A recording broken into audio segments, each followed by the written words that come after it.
Hi guys! By now we have learned three basic methods of how to factor polynomials. But you may notice that very often polynomials have more than three terms. And none of the methods we learned is going to work for them. That is why we are going to talk about a new method called regrouping today. As usual, we are going to learn this method by using hands-on exercises. Let's look at the first exercise. X cubed minus 2x squared plus 2x minus 4. This has 4 items and does look more complicated compared to the ones we have talked about before. That is why we are using a regrouping method. For this one, we will put the first 2 items in a group and the last 2 in another group. We regroup them like this. The quantity of x cubed minus 2x squared plus the quantity of 2x minus 4. Now these two groups look familiar. We can see that in the first group, x squared is the common factor, and 2 is the common factor of the second group. Factor them out, we get x squared times the quantity of x minus 2 plus 2 times the quantity of x minus 2. Aha! That is easy. Is that the result? No. Because now the two new items have a common factor, x minus 2. We must factor it out. Then we get the quantity of x minus 2 times the quantity of x squared plus 2.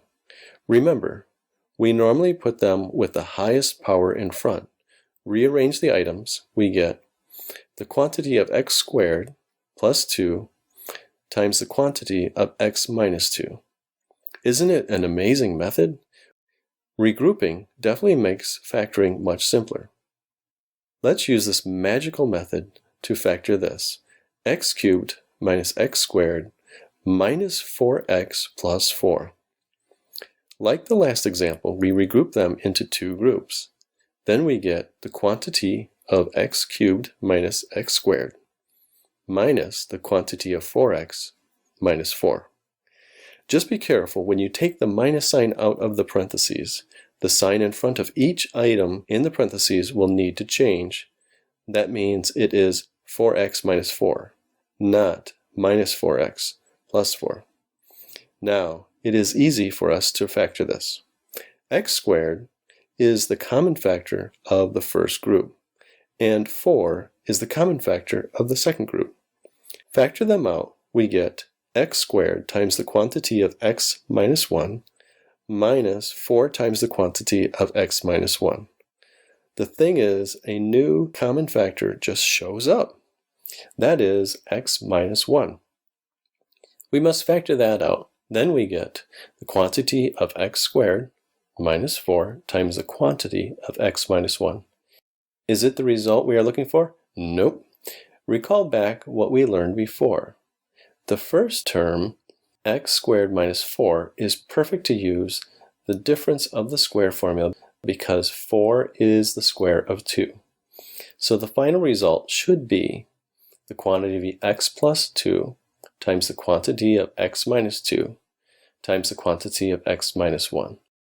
By using these two examples, we simply regroup the polynomial with the first 2 items in a group and the last 2 in another group. But that is not always the case. We might find some polynomials are like this. A squared minus AC minus B squared plus BC. If we just regroup the first 2 and the last 2 items together, we get A times the quantity of A minus C minus B times the quantity of B minus C. We won't get any new common factors after this. But if we regroup them in a different way, like the first and the third items together, and the second and the fourth items together, then what do we have? We have the quantity of a squared minus b squared minus the quantity of ac minus bc. Now it looks like something we can factor out more. For the first group, we apply the difference of square formula. For the second group, we factor c out. Rewrite the polynomial into the quantity of a plus b times the quantity of a minus b minus c times the quantity of a minus b. Then we get a new common factor, a minus b. Factor it out, we get the quantity of a minus b times the quantity of a plus b minus c. You see, using the regrouping method is fun. Here is one exercise for you to try. Have fun with this new method. We will leave the answers at the end of the video for you. By this video, we have talked about 4 methods of how to factor polynomials. Hope you guys will have fun trying them out and keep practicing because practice makes perfect. If you have any questions, leave your comments below or email us at question@beat-math.com. We will try to answer your questions in a future video, and the most common questions will be given priority in our next video. If you want to learn more, subscribe to our channel. And don't forget to click the bell to turn on notifications, so when we answer your question in our future video, you'll be notified. See you next time.